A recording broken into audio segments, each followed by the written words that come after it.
all your stuff. What can figure it out? That's how it chooses you.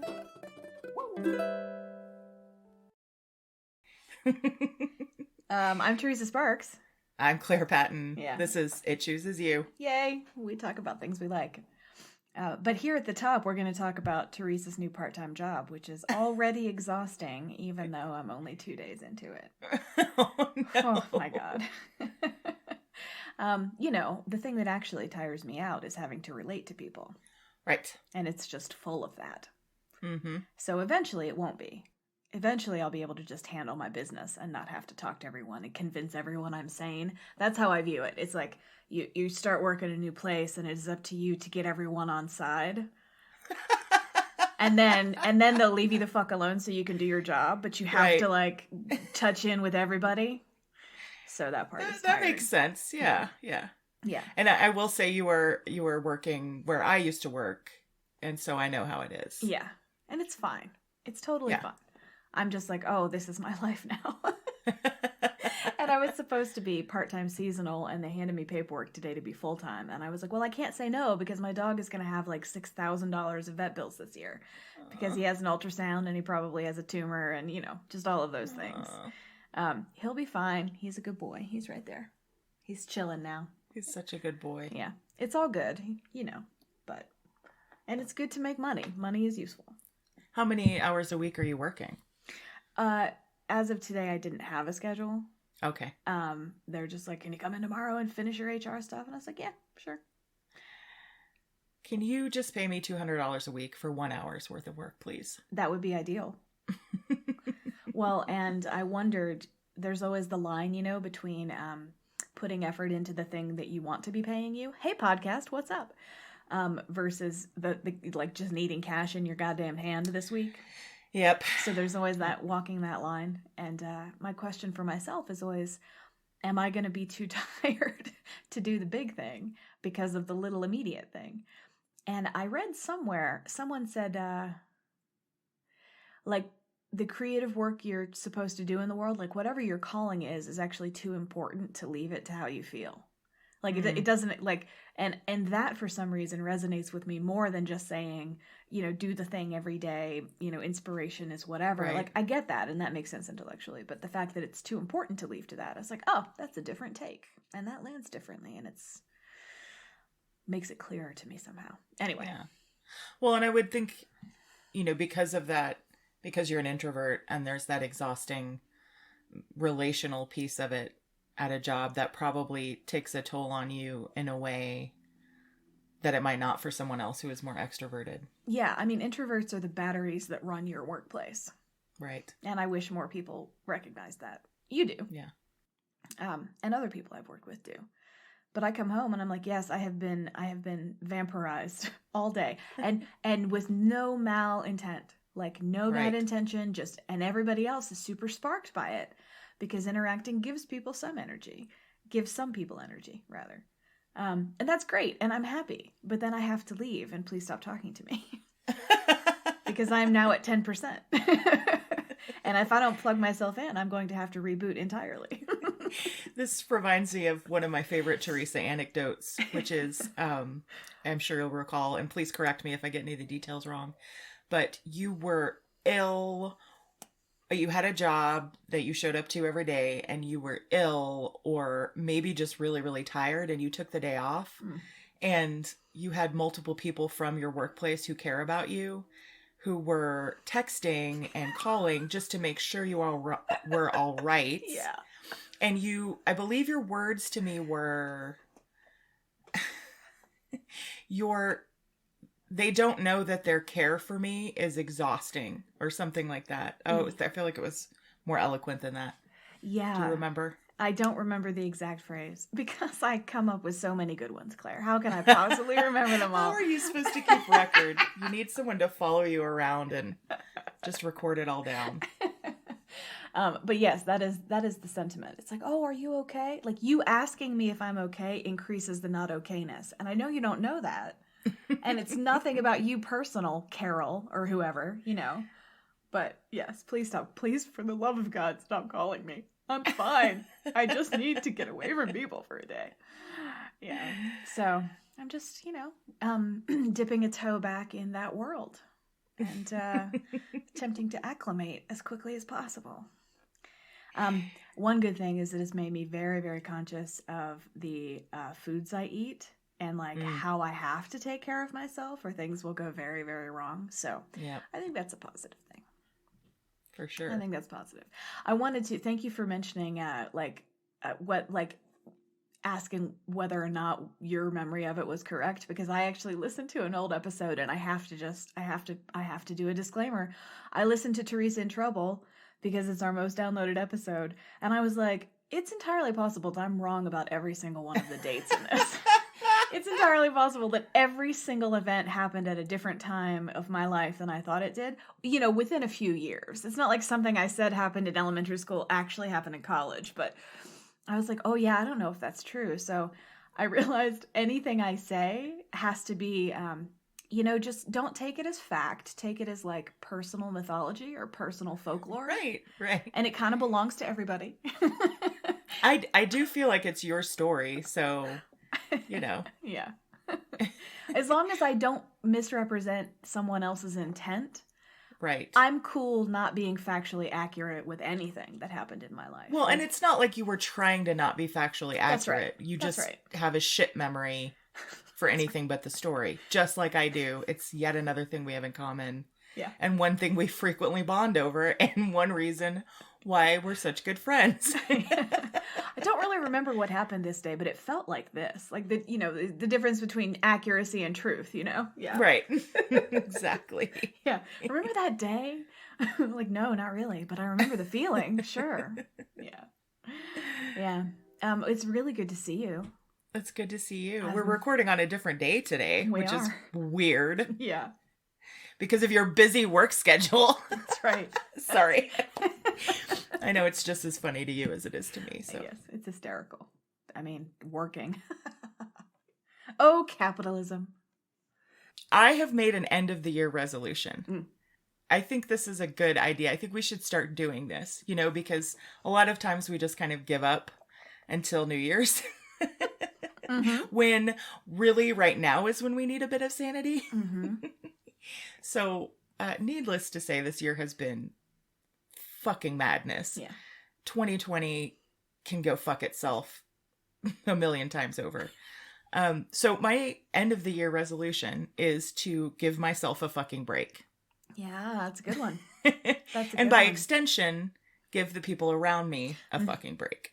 So this means to me that I have no obligation to put any pressure on myself to try and do anything well. Yay! That doesn't mean I won't do anything well, but yeah.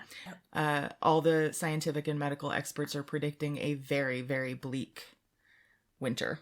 So Tim and I just broke the news to family recently that we will not be attending holiday festivities. Yes, and even with everything that's happening, I know that's a big deal to your families.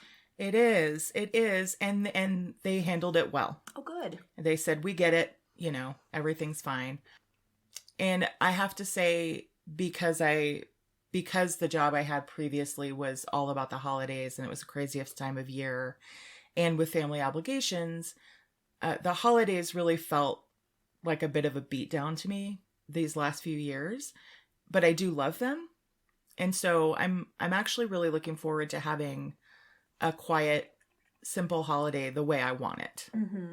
And with no schlepping, as you say. Yeah. As you have said to me. Yeah. The last couple years we had Tim's family and my family up here, so there was quite a bit of schlepping around.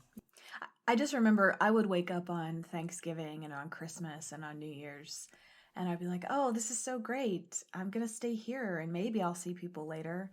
But you always had a job on those days. You either were literally working for pay somewhere or you had to go visit family that live an hour away. So you're just like, no, I'm going to go do the thing. And you weren't, it's not a bummer. You enjoy spending time with your family. It wasn't sad thing, but it was a job. Yes. And the job was really the driving. Yeah. Honestly. Yeah. If people would come to me, it'd be no problem. So I've been thinking about this upcoming winter, and for me, this is something I really learned from our friendship, I think, is that having a plan makes me feel better. Yeah. So anything that raises anxiety or panic for me, I usually call you and say, what am I going to do? And you say to me, here's what you're going to do. And you come up with very real world, practical, step-by-step advice. And my anxiety immediately lifts. Oh, good. So after learning that from you, I started to incorporate that for myself. So I don't call you as much now because I do that for myself. I was going to say, I've noticed a sharp decline in the number of calls that I get about that. Yeah. The goal of our friendship is that it's no longer necessary to you. That's right. It's just like when you go to a good chiropractor or Rolfer or something, and they're like, the goal of this treatment is that you can learn this yourself and never come back. Yes. Yes. I like that. I also just really like giving advice because it makes me feel like I have everything under control. Oh, sure. It's such a control spot. Yeah. Yeah. So this is a juicy, this is basically the plan for winter. Okay. And it primarily revolves around pop culture comforts and entertainment suggestions for your life. So this is how to winter. Okay. How to winter with Claire. Pop culture edition. Pop culture edition. Okay, great. I love it. I love it. I'm so excited. You winter the best of anyone I've ever seen. Oh, so. I'm so excited about this one. I really am. So I have a lot of pop culture resources and suggestions. Hopefully something for everyone. The other thing we're going to do is we're going to play a game. Yeah. At the end. So we're going to start with pop culture. So first of all, just like basic survival skills. Uh-huh. Not everyone can stay home. Like you have to work, you need money. So I totally get that. But when you can, please stay home. Yeah. Yeah. When you go out, please wear a mask. Yeah. Please wash your hands. Please use hand sanitizer. I also recommend going ahead and just stocking up on a bit of medicine. Don't go balls to the wall and ensure someone else can't have it, but prepare, get a little bit of medicine, because if you do get sick, you're not going to want to leave the house, because guaranteed you're not going to know if it's COVID or not. Yeah. You know? Yeah. And get some soup, just some canned soup and some fucking saltine crackers. Just have that kind of sitting in the pantry just in case. And also check in on your people. Yeah. This winter. Call everybody, have long, luxurious FaceTime chats. Enjoy your people and make sure they're doing okay. Especially your elderly people, please. Yes. Yeah. If you can explain to them how FaceTime works, definitely do that. Also, if you are like me and FaceTime makes you distracted by how you yourself look, let me just recommend the whole minimizing. And if you can't get rid of it entirely, just stick a little Post-it over your screen where your thing comes up. That's a good piece of advice. It's a miracle, because it's like looking in a mirror and talking to someone. It's very, very distracting for me, because I'm obsessed with how I look at all times. So, and it shows. Wait a minute. Either way, that's the worst thing you've ever said to me. Whichever direction I take it, it's either I'm vain or I don't give a fuck about my appearance. Those are the only two options with that. Oh my God. Or Harsh. Somewhere in the middle. Harsh. But you're rocking the beautiful side braid today again. Thank you. Yes, this is, of course, an homage to Assassin's Creed. Yes. So, get yourself some fairy lights. Turn those bad boys on. Yes. Get yourself some good tea. Mm-hmm. Boil it on up. Get yourself some candles. Get yourself some good slippers. I mean, something with a bottom to it. Not these sloppy things that make a bunch of noise when you walk and fall off your feet. Mm-hmm. Get some good slippers. Get some cozy pajamas. I also would like to extol the virtues of the electric blanket. Ah. I am a fan of anything for elderly people. Which I consider Hot water bottles? Yeah. So good. So good. So Tim has a thing, and I don't know if other people have this, but his feet get cold at night and then he can't fall asleep. Mm-hmm. So a few years ago, I bought an electric blanket. And what you do is about 30 minutes before you go to bed, you put that on your bed, under your sheets and your comforter. Mm-hmm. Turn it on. Then when you get in bed, you probably want to turn it off because you'll fall asleep and then it'll be on all night and it gets annoying. Mm-hmm. But slip your feet into that, underneath that electric blanket. Oh, mm-hmm. Heaven. you just melt. You just melt. Mm-hmm. It's even better if you have a maidservant who can put coals from the fire in a round metal dish and rub it back and forth under your blanket. That's even more luxurious. Right. But I know not all of us can afford maidservants, so the electric blanket is the yes. That's why you had to get a job to pay for your maid. I have to get a job to pay for my maid. It's that old balance, you know. The childcare is more expensive than the job pays you. Yeah. Yeah. So, segue off of that, we'll get into some of the delights the pop culture world holds for us. But the first thing I wanted to mention is that the Goop holiday gift guide came out. Okay. You're familiar with Goop, Gwyneth Paltrow's lifestyle brand? I am familiar with Richard Ayoade's mockery of Goop. Yes. More than Okay. anything. Yes. So that's what I really recommend is find a good takedown of the Goop holiday guide. I won't get too into it, but it's delightful. Stephen Colbert does a really fun takedown of it. His lifestyle brand is called Covington House. Okay. He has a competing lifestyle brand. He's competing with Goop. Yeah. Oh, okay. Yeah. The intro to it has him in this Ralph Lauren suit, frolicking through a field and saying like elegance, simplicity, give me money, this kind of thing. So anyway, that's a laugh riot. If you talk about out of touch. Now, to be fair to them, they call it ridiculous. They have a section which is called like the ridiculous, but there's a fancy Ouija board on there. Uh-huh. There's a really lovely BDSM, like gold collar and leash, oh my God. Things like that. Classy and sexual. Yeah. Come on. Yeah, I'm sorry. Like no. I don't have any good jokes about it. So I'm going to keep my mouth shut until I have some, but I'll definitely be thinking of some. Let's follow up. Mm-hmm. Also, there's a birthing couch. Oh, sure. I think it's $7,000. Yeah, that sounds about right.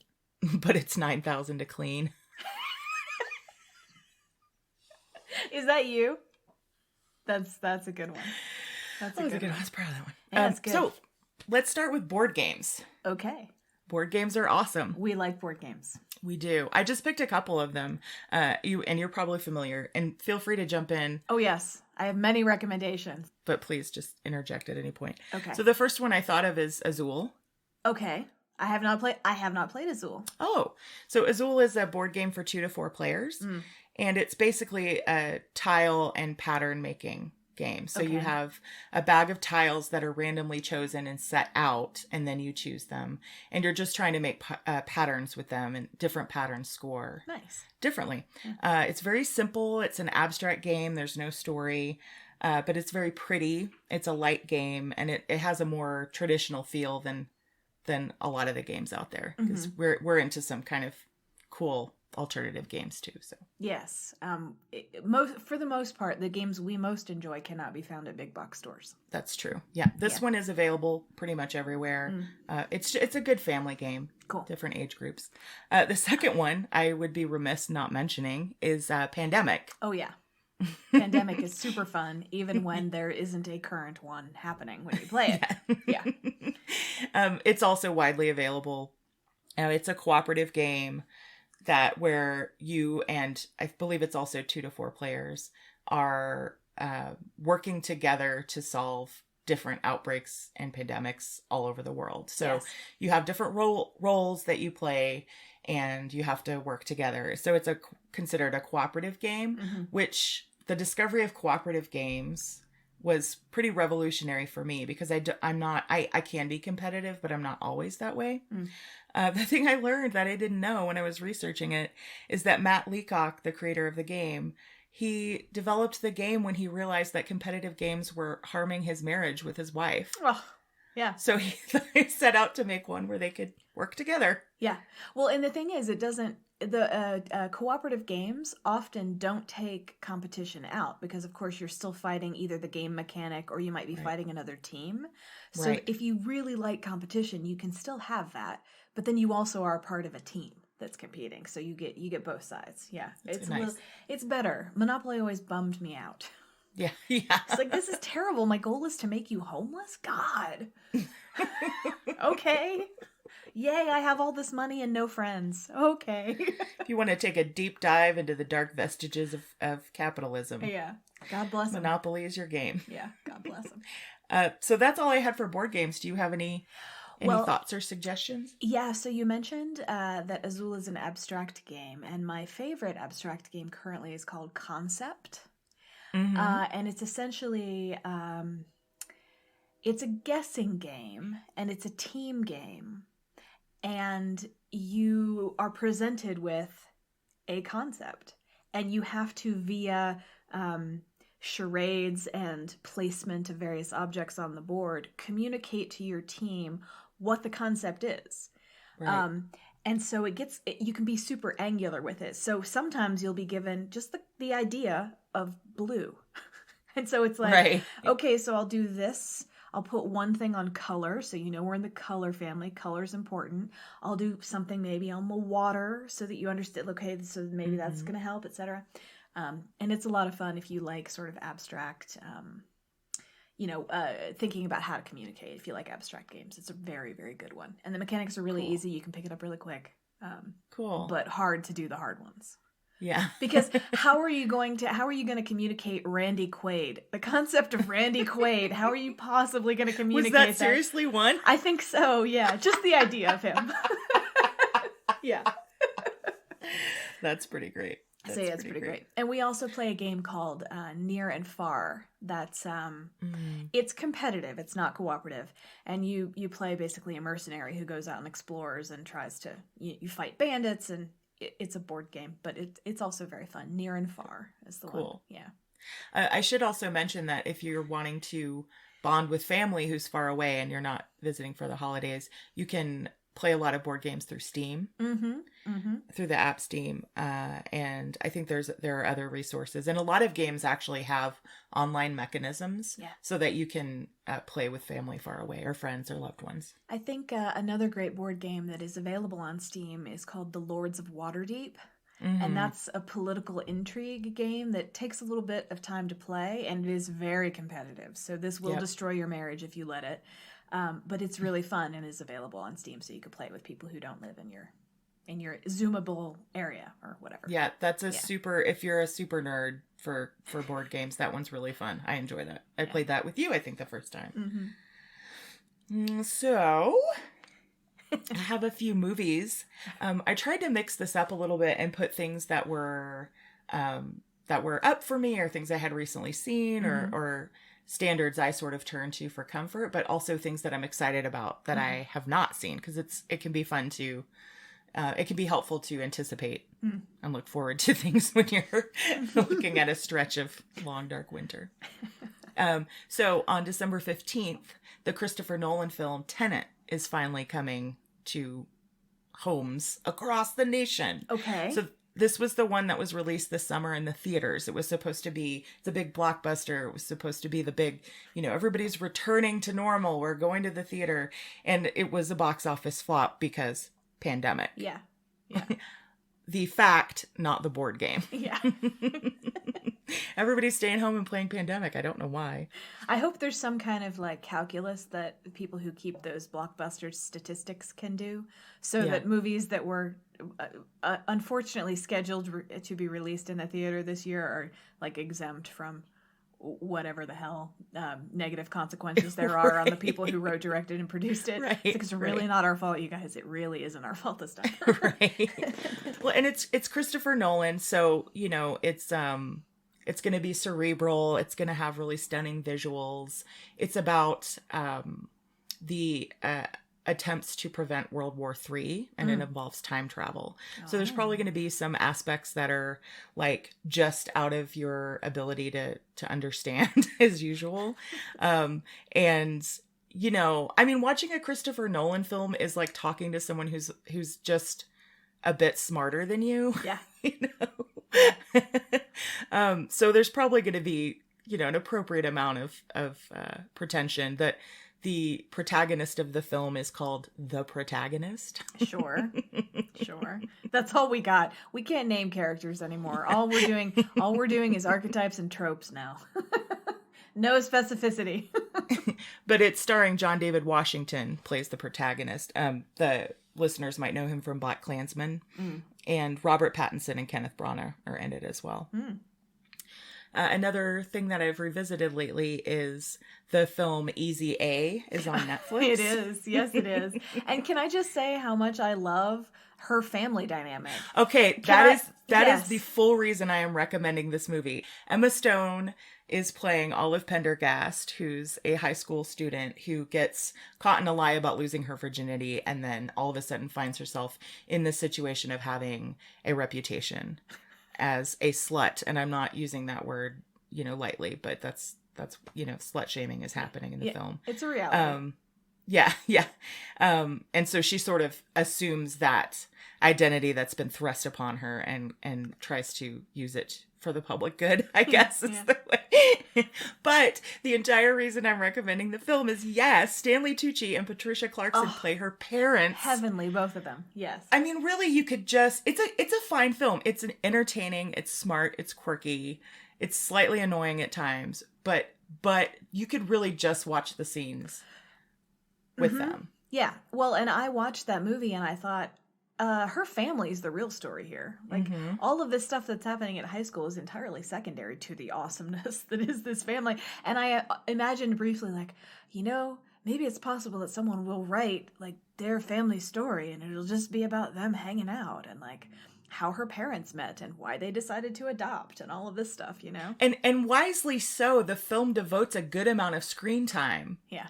The appropriate amount of screen time to fucking Stanley Tucci and Patricia Clarkson as the parents. Yes. Their dynamic is engaging. They're such engaged, interested, but honest and very funny. Funny, yes.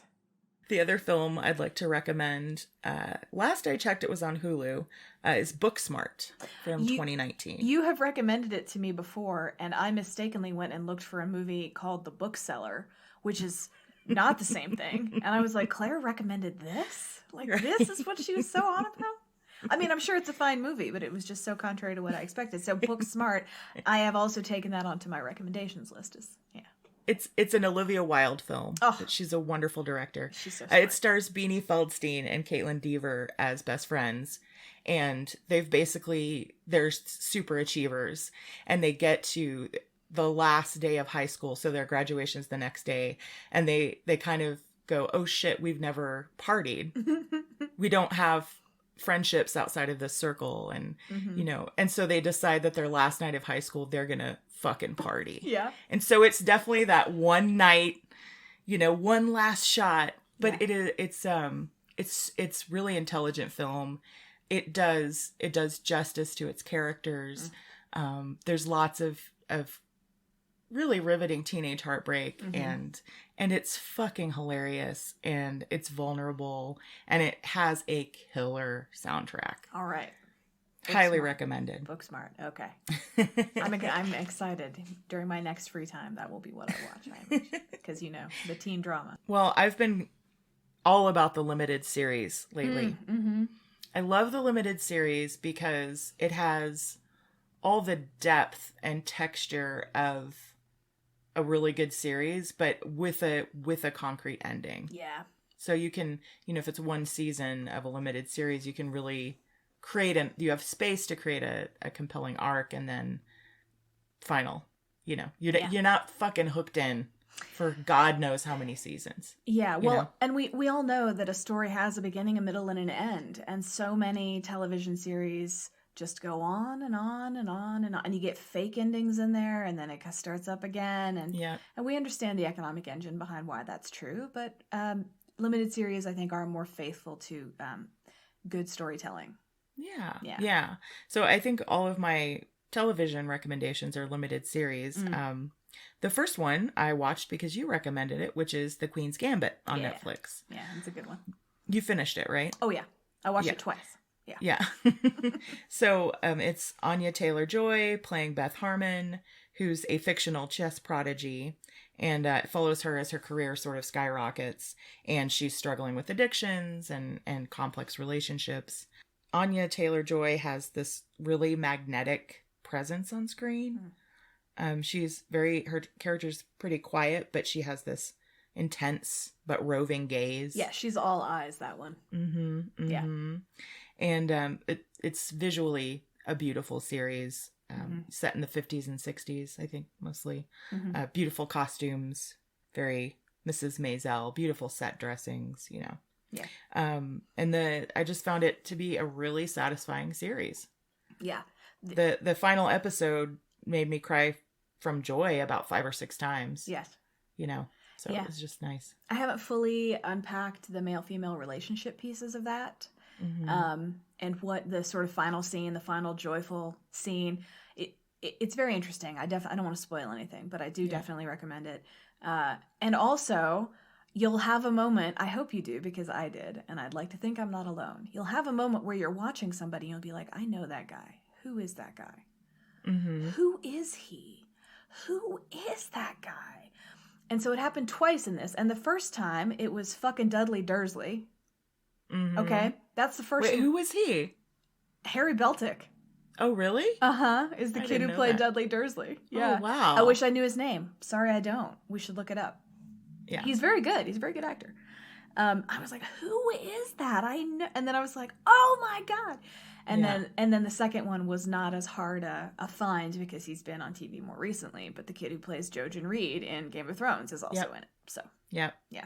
That one I did recognize. Yeah.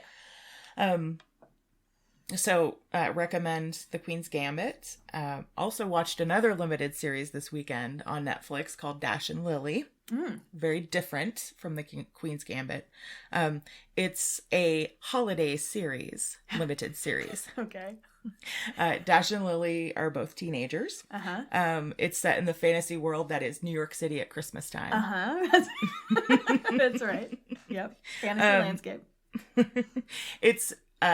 It's not in an entirely realistic world.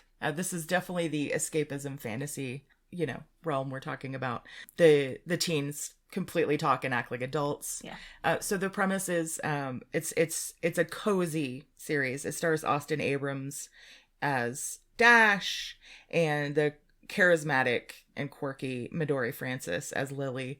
And basically what happens is Lily decides that in order to meet someone, she's going to start filling out. She makes a scavenger hunt in a red notebook and hides it at the Strand bookstore in New York City. Yeah. Well, that's a great premise. Yes. And it's, of course, found by a straight boy her age. Yep. It's a holiday movie. Come That's on. right. It's That's all right. wish fulfillment. Santa wrote and directed this film. No, you know who did direct it? Fred Savage. Oh! So I heard about this through the great Linda Holmes at Pop Culture Happy Hour, which is a podcast I highly recommend, produced through NPR. One thing she said about this is that, with a holiday film, you've just got an hour and a half to sort of dig into this character in the world. But with a series, you have enough space to really build out the world, and that brings kind of depth to it. For example, one of the episodes features a Jewish punk band called the Hollaback Boys. Oh, come on. It's so good. I mean, it's so good. Yeah. So she writes in this notebook, he finds it, and then basically they write to each other, putting the notebook to be found by the other one at some of their favorite places around the city. So, it definitely gets into the drama of, are they going to meet? What's going to happen when they meet? There's a lot of great supporting characters as well. I've watched a lot of bad holiday movies. It's one of my guilty pleasures, but this one was surprisingly good. It's well acted. It's well written for the most part. It's visually very pleasing, very cozy holiday, bright, shiny. And it also has a lot of the high school silliness you'd expect, Yeah. That is kind of my favorite, though, is not my favorite, but it's something I really like, which is that teenagers who are written by adults and teenagers are fundamentally inarticulate and not very self-aware. And so if you watched a teen movie about teens acting like teens, it would be horrible. So you have to give them adult dialogue to make it interesting, you know? And, you know, yeah. This one had some great characters. They were really fun. The next limited series that I have not seen but I'm excited about, on December 17th, CBS All Access is releasing a new series of Stephen King's The Stand. Oh, fully new production? New production starring National Treasure Whoopi Goldberg. Yes. So for anyone who doesn't know, The Stand is a Stephen King novel or series about post-apocalyptic America, but it's post-apocalyptic because of a plague. Yeah. So, yeah. Strangely relevant. Well, and relevant to our lives because the heaven and hell stand-ins in those films are Boulder and Vegas, right? And we're in Boulder. Yeah. So, you know, we're in heaven, you guys. Oh, there's also a Skarsgård in there. Oh, one of the lesser Skarsgårds? I think it's one of the lesser, but I don't really know. My Skarsgård knowledge is a bit limited. It's not the elder Skarsgård, though. I don't think so. Oh, no. okay. The Stellan kind, I believe. Right. The Stellan version. That's right. Yeah. I'd also recommend the Dave Chappelle episode of My Next Guest Needs No Introduction with David Letterman. Okay, cool. That's on Netflix. He's great. Dave Chappelle's so great. He's so great. The interview was really honest and funny, and the really cool thing about it was that David Letterman clearly has so much respect for Dave Chappelle. Yeah. And has no problem expressing that. Yeah. And he does this really cool format where he visits the person where they live. So Dave Chappelle lives in a small town. He lives in Ohio, right? I was going to say, I think it's Ohio. It small is. Town in Ohio. He mentioned it in his recent Saturday Night Live hosting. So that it's sort of interspersed the interview with them walking around town and walking through the forest, and it's a good one. I recommend. So I have one more TV recommendation, which is that the 4th season of The Crown is now available on Netflix. It was available yesterday, and it's the Diana years and the Thatcher years. So big explosions emotionally. So I'm so glad you mentioned that, because I wanted to talk about, I watched, I think, the first, maybe the part of the 2nd season of The Crown and lost track of it, but I'm so in for this season. Yeah, I love it. I love it entirely. I always have. I love every episode. Olivia Colman is a goddess. Mm-hmm. So I was very excited that it is now back because I've been waiting and waiting and waiting and waiting. Let us put Olivia Colman on the pedestal that she deserves. Correct. Wonderful. Good recommendation, Chi. Moving on to video games. You only need one. It's Assassin's Creed Odyssey. Don't play anything else. Herodotus needs you. It will take forever to play. It will take forever to play. You'll play it all winter. The fate of democracy is in your hands in that game, as it is right now, as we prepare for perhaps having to oust trespassers from the White House. Yep. I'm actually excited about, I don't own this one yet, Undertale. Oh, I don't know it. Which is a role-playing game from Toby Fox. So it's just like Stardew, it's a single person production development team. So I really like that. I don't know, there's something really pure about the vision when it's just one person. It's also really low-res graphics. Good. It's got some quirky characters. You play a kid who's trying to escape from the underworld. So you're meeting like giant spiders and big like knights and skeletons, and it's just, it looks really funny, and it looks like a really varied forms of gameplay. So in the fights, you have a little heart that you have to navigate through space to win the fight. So for example, there's a scroll of this guy's fists coming up, and your heart has to sort of weave through the fists to try to beat them in the fight. But I think there's also a feature where you don't actually have to fight anybody. You can just make friends with everyone. Yeah, that's great. Yeah, you can choose. Yeah. Yeah. There's a line, and if you watch the trailer, that, you know, one of the characters says, "I wish I had 8 legs so I could sport 4 pairs of hot pants," or something. So just like good sense of humor. Sounds fun. Unfortunately now I'm imagining a giant spider wearing 4 pairs of hot pants and not being able to walk, because the whole point is that the spider body is suspended in the middle of legs that are significantly wider than the body, which is larger. And wearing hot pants, it would be like on 4 little pairs of stilts. Yeah. It would. Okay. Okay. Which would be hilarious. It would. Yes. And we've also really been into Jackbox, which is a party game. It's available on all platforms. The really cool thing about it, it's got different games and they have different volumes. I highly recommend any version of Jackbox that contains the game Quiplash, which is where you basically get asked questions. You just provide witty answers to silly questions. Okay. And then you vote on the best answer. Oh, well, It's this fun. sounds like a game I would excel at in Yes, the right you would. environment. You definitely would. Yeah. So it plays out on the screen, but you submit your answers for any of the games on your device. Okay. So the really cool thing is if you're on the same platform as someone else who's not in your house, you can actually screen share and play together that way. We play with Tim's family pretty often, and they have a different platform than us. So what we do, it's our little white trash set. No, this is not true. Our sort of silly setup is that we FaceTime with them, FaceTime the screen, and then you can definitely log in from a different location and provide your answers on your device. So they answer on the device, but we're sharing the same screen that way. It's really fun. I mean, it sounds amazing. We've talked about it before because I really miss playing games. I miss people. Part of the thing about watching media is like, look, nobody's wearing masks. Oh my God, they're hugging each other. What is happening?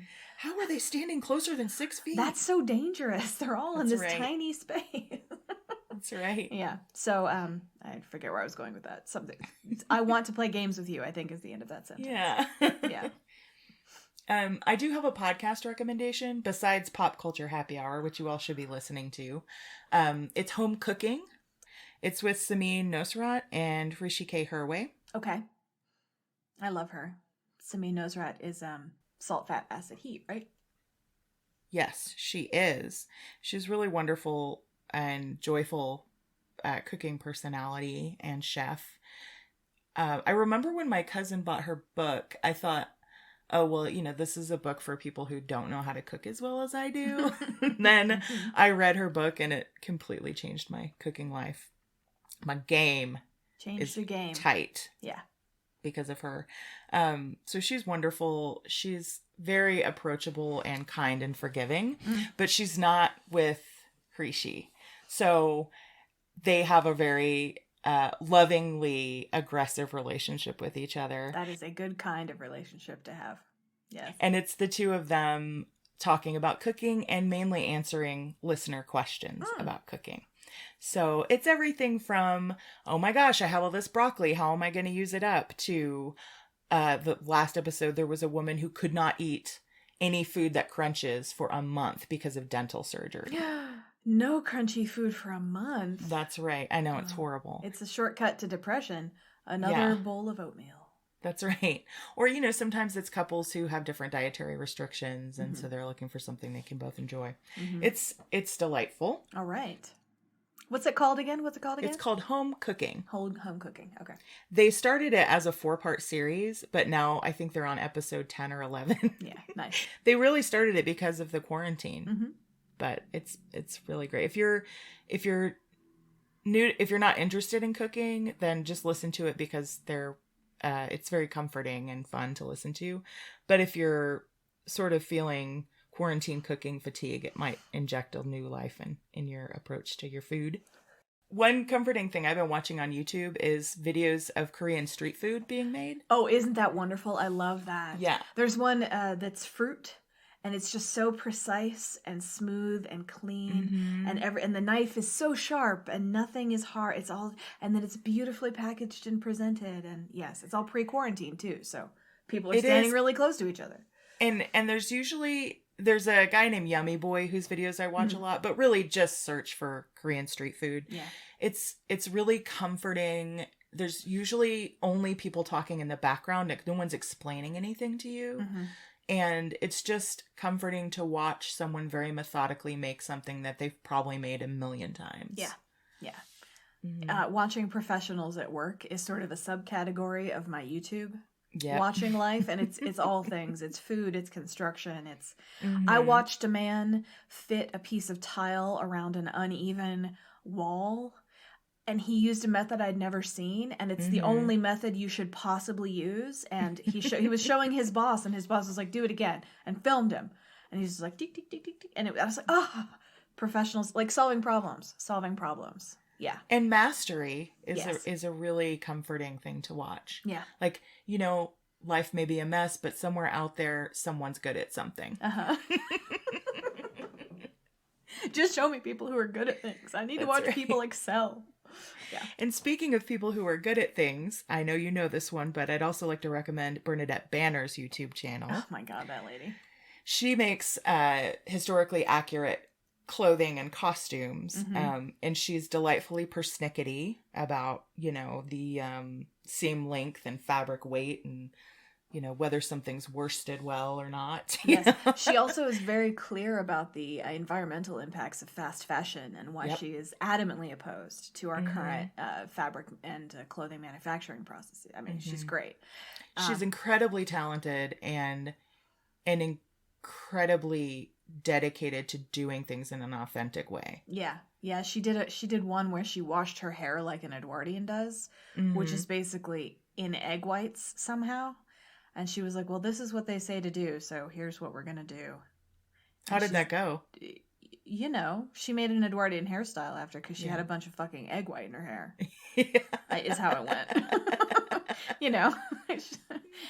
No, but she's great. And she and another costume designer or costume historian, clothing historian, whose name I cannot remember, but who is English, have done a series of videos about the Peacock Dress worn by the wife of the Viceroy of India to a party in 1902 or something like that.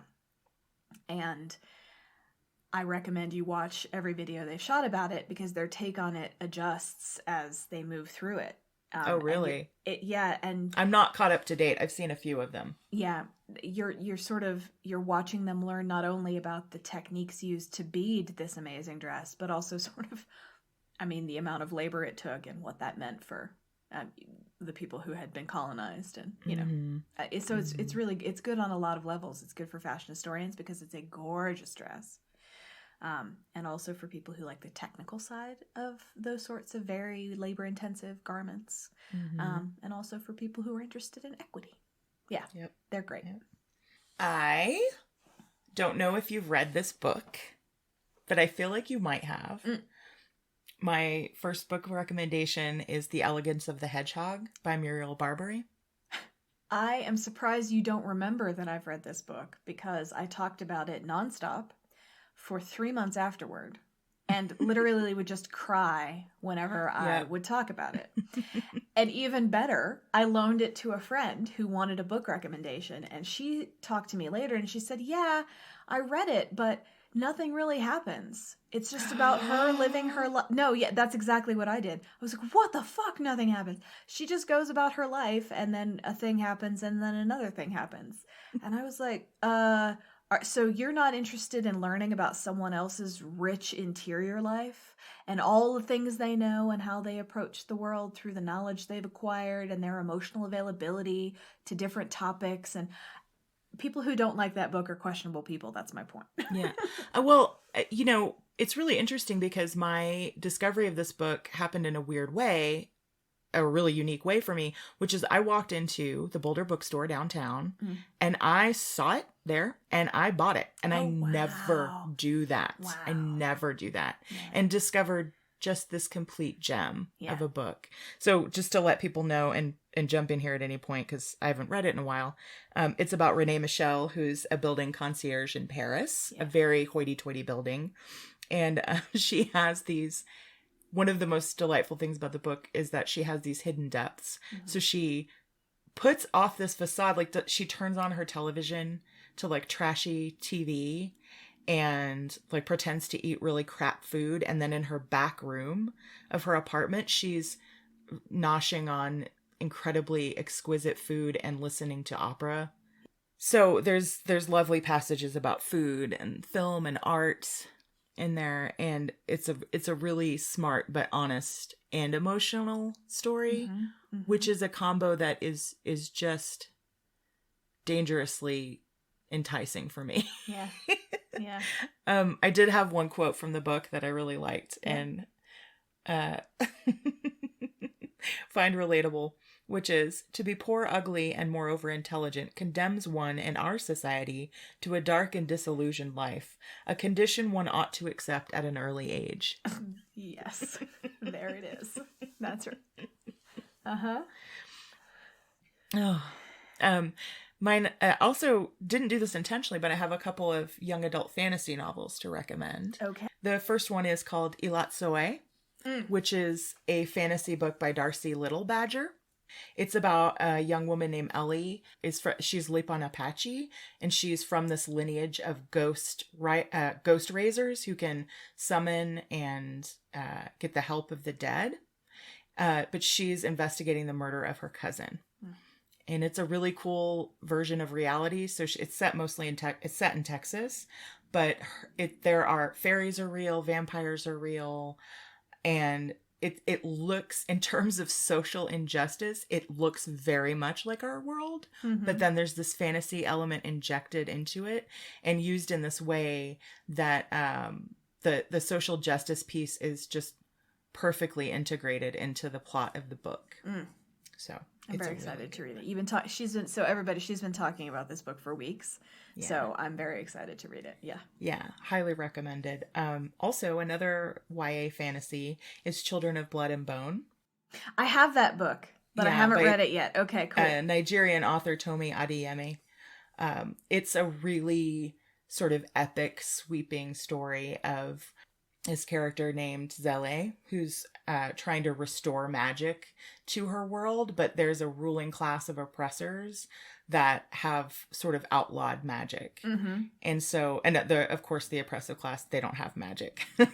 Yeah. So another really cool, sort of lush, intense fantasy story. Cool. I'm a little late to the game on this because this album was released in June, but I'm really excited for Run the Jewels 4. I'm sorry. I just like your standard for being late to something and mine. I legitimately just critique something that has been over for 20 years. And you're like, I'm 6 months late. I feel like I'm behind. It's cool. The hip-hop group Run the Jewels just released their 4th album in June. It's called Run the Jewels 4. It's producer and rapper LP and rapper Killer Mike.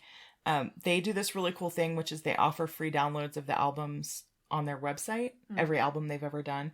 They also offer it for sale if you're, able to do that. They just have this it's just really fun, energetic, cool music. And people may have heard the song Nobody Speak it was their collaboration with DJ Shadow. It's I call it the Bag of Dicks song. Okay. The lyrics are, "Picture this, I'm a bag of dicks," and go on from there. The funny thing to me is they used it in a luxury car commercial, but they cut out the Bag of Dicks lyrics, but it cracked me up because it just felt like they were saying, if you drive this car, you're clearly a bag of dicks. Yes. Yeah, that's interesting marketing. It reads completely differently to one group than to another. Yep. Yeah. Also, that song is used very effectively in the film Booksmart. Okay. So, Run the Jewels 4, already out. And then NPR has done this series for a long time called the Tiny Desk Concerts. Yeah. Are you familiar? Oh, yeah. Well, now they're doing the Tiny Desk Home Concerts because of the pandemic. And I just watched one with Michael Kiwanuka, who's a musician I followed for quite a while. He's London-based. I'm a sucker for any song that sounds like it's from a 60s film. Yeah. So he uses this sweeping orchestral music and these really epic vibes, but then his voice is extremely vulnerable. So the really cool thing about the Tiny Desk Home Concert is that there's none of the orchestral stuff. It's just him and a guitar and a piano and his voice. And so it just sort of strips away all the necessities and reassures you that if there was any doubt, he doesn't need all that. He doesn't need the production. Yes. He's just fucking rad. So. No auto-tune within. Yeah. So it was a really intimate performance. Yeah. A surprisingly intimate performance from him. That's great. I've talked to you and sent you links to Mountain Goats songs recently. I want you to mention that. Yeah. And the Mountain Goats, or a single mountain goat, as the case may be, did a Tiny Desk concert relatively recently. Oh, really? It was really great. Oh, that's awesome. Yeah. Rishikesh Way that I mentioned earlier from the Home Cooking podcast, actually way before Home Cooking, he has a podcast called Song Exploder, where he speaks to artists about the making of a song, and he cuts himself almost completely out of the interview process. And they're usually pretty short episodes, 15, 20 minutes. But they've recently turned his series into a Netflix series. Yay. Great. And he's in it a little bit, but again, sort of keeping with the tone of the podcast, he's not in it much. There was an episode with Alicia Keys and Sampha, who's a London singer, for a song called 3 Hour Drive that they wrote together. And they actually had footage of them writing the song.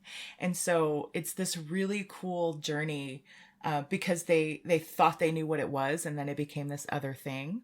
And they actually were both drawing on personal experiences to be the emotional core, different emotional experiences to be the core of the song.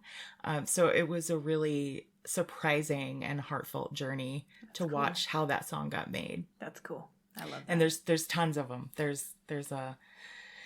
tons of Song Exploder podcast episodes, but there's just one series on Netflix. Okay. One season. It's good. Cool. Yeah, I mean, that's the best. That's how you know it's alive. If you're making something, you're like, I think I know what this is. And then, oh no, it's actually something else. Hello. Those are my favorite moments. Yeah, those are my Hey. favorites. Yeah. There's one with Lin-Manuel Miranda about the song Wait For It from Hamilton. Oh, so fun. Okay. Do you want to play a game with me? Oh, sure. Let's play the game. Yes. You have to remind me of the rules. We've spoken about them, but I don't have them. This is a game that the working title is Celebrathon. Yes. But it's a game we invented. It's only called Celebrathon because I don't have a better name. So Teresa, please, or any listeners, itchoosesyou@gmail.com. Please tell us what this game should be called. So the rules of the game are this. Player 1 provides the name of an actor, a well-known actor. Player 2 chooses a 5-year period in that actor's career. It helps if it's kind of when they're at their height. Then player 1 again will select a film from that actor's IMDb page and read out the synopsis from Wikipedia. And then player 2 has to guess what the film is.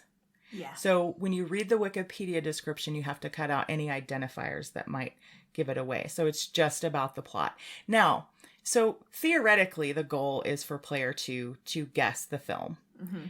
I have played this many times, and I think, successfully guessed the film once. So it's not the real point. Yeah. The real point is to find the most entertaining plot synopsis you can. Yeah. And enjoy the hell out of reading it together. They're all amazing. Plot synopses are my favorite. Yeah. Yeah. Because as we know, plot and story are different. And the plot synopsis is here are the groceries she bought. But the story is the meal. But you don't hear about the meal in the synopsis, Yeah. That's right. Teresa, your actor is James Spader. Okay, great. Will you provide me with a 5-year period in his career? Oh. Also, I should say the rules are loose. Like, Tim has adjusted it a year because there was a particularly juicy film to put in there. So, let's say 82 to 87. All right. So I'm going to IMDb. 82 to 87. Yes. By the way, his first credit is 1978. All right. This is back when he had hair. Yeah. Yeah. He was smarmy. Well, he's still smarmy. Yes. He's very good at that. I have to say, while Claire is looking this up, that I like James Spader very much. He's been in a couple films that have been important to me and that have sort of shaped the way I relate to narrative. But I honestly don't know his career that well. I only picked this 5-year period because I know his early career slightly better than I know his later career. So I thought it might be easier. I've chosen this time period to help me win, whatever that means in the context of this game. All right. There's always interesting facts. Your faces are amazing. There's always interesting facts. Like, this film was nominated for an Academy Award for Best Original Song. Oh, okay. Okay. In ancient Egypt, Emmy Hisire hides in a pyramid from her mother, who wants an arranged marriage. Emmy prays to the gods to save her and find her true love in the future. The gods answer her prayers, and Emmy suddenly vanishes before her mother's eyes. In 1987, Philadelphia artist Jonathan Switcher takes a number of odd jobs, including one where he assembles a beautiful, perfect mannequin. Although Jonathan painstakingly expresses... Okay. I forgot James Spader was in this movie. This is Mannequin, right? Let me just read you this last bit. Although Jonathan painstakingly expresses his artistic passion, his employers dismiss him for taking too much time or deviating from a set pattern. His arrogant girlfriend, Roxy Shield. I'm sorry. I'm just like, his employers don't like it that he's fucking mannequins in the back of the store. Right. And somehow that's a point of conflict instead of like, yeah, well, he shouldn't be doing that. Mannequin. Sorry, Mannequin. Oh my God. I lied to my parents to go see that movie in the theater. Okay. Because my parents were very cautious with the media they allowed me to consume to a certain age, and then they kind of lost interest. But anytime I wanted to go see a movie in the theater, I had to like let them know what it was and and I was like, well, I haven't seen it yet. I don't know what it is. This is an impossible situation you're putting me in. But for this one, I said, no, it's a cartoon. It's a cartoon. And if you'll remember, the opening credits it is a cartoon. Are a cartoon. Mm-hmm. And I watched it and I thought I was psychic. I was like, oh my God, I guessed that it was going to be this. Yeah. Yes. Oh my God. Starship. Come on. And Meshach Taylor as his coworker who designs the window displays with him. I'm pretty sure. Yeah. My favorite... Who's James Spader in this? Who the fuck is James Spader in this that's what I want to know. Hold on. I don't remember him in here. Is he probably somebody mean? He's corporate, I right? think he is. He owns the store. Mr. Richards. Yeah, okay. Is that the owner? I don't remember. Kim Cattrall? Yeah, oh, yeah, I mean, let's talk about the problems with Kim Cattrall, blonde Kim Cattrall playing... an Egyptian princess, no less. Uh-huh. Yeah, the best whitewashing of all the whitewashings. Yeah. Everyone in history was white, you all. And I should say that's another layer to this game is like looking back at some poor choices from a social justice perspective. Sure. Well, and Meshach Taylor's character, like on the one hand, excellent to see an openly gay character in a movie at that time. On the other hand, a total fucking caricature. Yeah. You know. Yeah. You know. That movie. Oh my God. But then she turns into a real live girl at the end. She does. It's kind of like a because fucked up Pinocchio. Or Pygmalion. Yeah. And then let's talk about the fact that he builds her to his perfect specifications. Literally built. Yes, exactly. It's like, I made you in a lab. Okay, great. Yes, thank you for robbing me of agency. I'm literally an object in this film. I also remember the final scene where so the whole thing, for anyone who doesn't know, is that she's a mannequin. For anyone who hasn't seen this classic film, Mannequin. She's a mannequin if anyone else is looking at her. Right. She's an object for everyone but him. She only has subjectivity when she's with him. She's real when he's looking at her alone. Uh-huh. So he makes her real. That's Sorry. right. Sorry. No. Just remembering all the things. Yeah. The climactic scene is she's been thrown into a wood chipper. Oh, that's right. Not a wood chipper, but like a mannequin destruction. Yeah, like a cardboard shredder. Yes. But there's like a chute. So she's like traveling. She's a mannequin because there's other people in the room. The bad guys are in the room. Yeah. And so her, she's helplessly being thrown, moving towards the shredder. Yeah. So my whole problem with this climax, now that you've reminded me of it, is that if she's been non-human or whatever since the times of ancient Egypt, surely she has had a vessel that has been destroyed in the past. Or did she automatically jump from Egypt to 1987? Well, so that's the choice the gods, I mean. The synopsis is saying that she asked to be basically awoken when her true love showed up. So 1987 was when... Well, then amazingly, I have to say that's probably not a fair critique. And I know, sure, okay. The logic checks out, T. Yeah, I mean, I'll respect that internal logic. That's fine. But my favorite part of this is, like, he has to watch her be in danger for her to save herself. If he's not watching her be in danger, she literally can't. There's just so much. There's so much here that's questionable. Well, and how wonderful. What a great role model.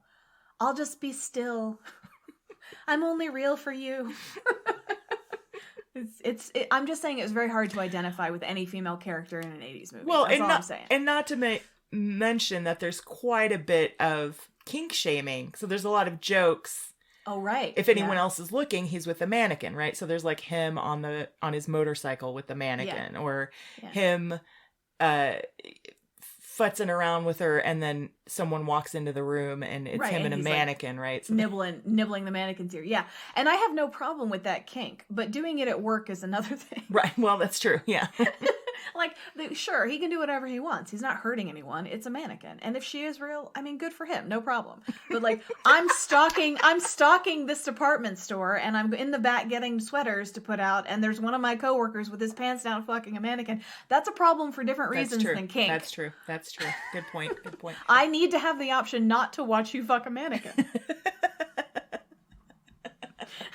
Sorry. Who plays the guy? It's Andrew McCarthy. Yeah.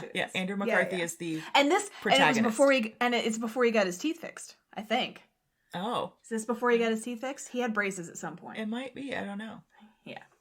Anyway. Where Andrew McCarthy and James Spader were both in Pretty in Pink together. Is that correct?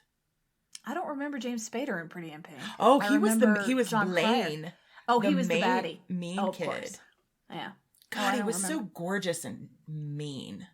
That thin, floppy hair. Oh. Golden floppy hair. He'd always recline like a large cat. Obviously came from money, that one. Had all the posture of wealth. Yeah. He was a really good, rich 80s asshole. Yeah. Excellent at that. Oh my God. Yeah. Like, any film in the 80s that had a rich villain, they were going for Spader. If they cast someone else, it's because they couldn't get Spader. Right. And the description in the synopsis is Spader-esque, right? Like, we're looking for that. And if we can afford that, we'll get it. But if we can't, we'll do a low-rent version of that. Get me the list of the poor man Spaders. Yeah. Well, the other thing that's hilarious about all of this is Andrew McCarthy is a very attractive person. He's incredibly symmetrical, Mm-hmm. His eyes are a nice size compared to the size of his face, etc. And yet constantly cast as someone who you would never date. Right. Or who has to fuck a mannequin. Right. Yeah, I mean, let's just say it. Movies aren't real. Movies aren't real, everybody. Okay. Anyway, we hope this game is fun enough that it'll be a reoccurring series. I just love that you risked getting in trouble. To see mannequin. Yeah, that's right. That's, yeah. Well, I was hanging out with the mean girls at that time.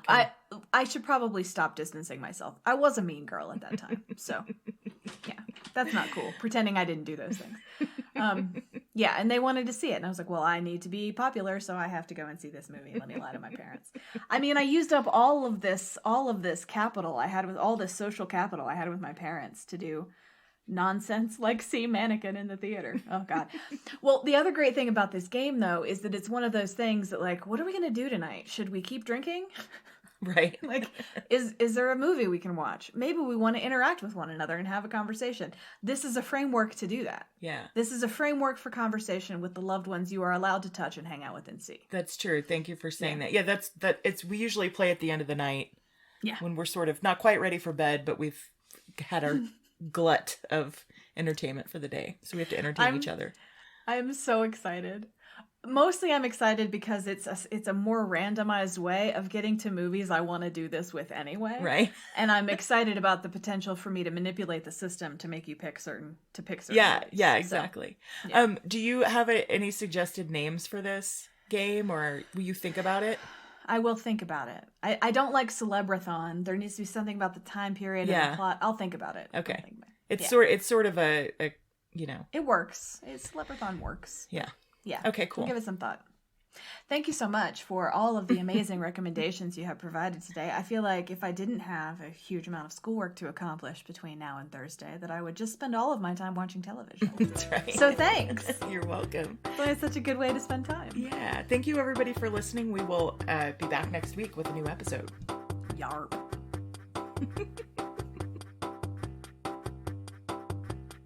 Testing? Great. Thank you for listening to It Chooses You. Your hosts are Teresa Sparks and Claire Patton. Our theme song is by Bobby Dart. If you'd like to get in touch with us, drop us an email at itchoosesyoupodcast@gmail.com.